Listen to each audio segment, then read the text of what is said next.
Alors pour moi, la FNEJ, c'est une passerelle, c'est un réseau, c'est une passerelle entre des mondes différents qui ne se parlent pas suffisamment.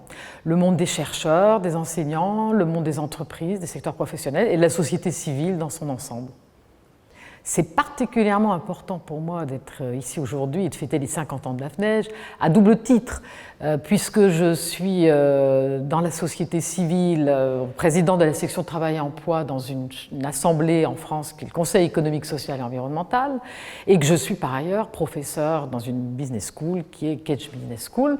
Donc à ces deux titres, c'est particulièrement important. Il n'y a pas de saisine gouvernementale sur quelque sujet que ce soit en matière de travail pour lesquels nous n'avons pas une audition d'enseignants.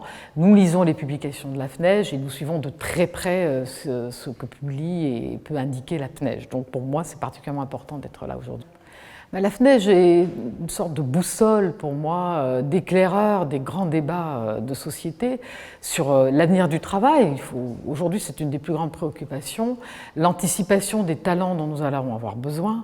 Et donc, c'est vraiment un rôle d'éclaireur en prenant l'ensemble des parties prenantes et en travaillant aussi sur ce sujet qui est le sens, la raison d'être des entreprises et même, je dirais, de l'enseignement dans nos domaines. On voit bien qu'on est à une phase cruciale dans l'histoire des sociétés.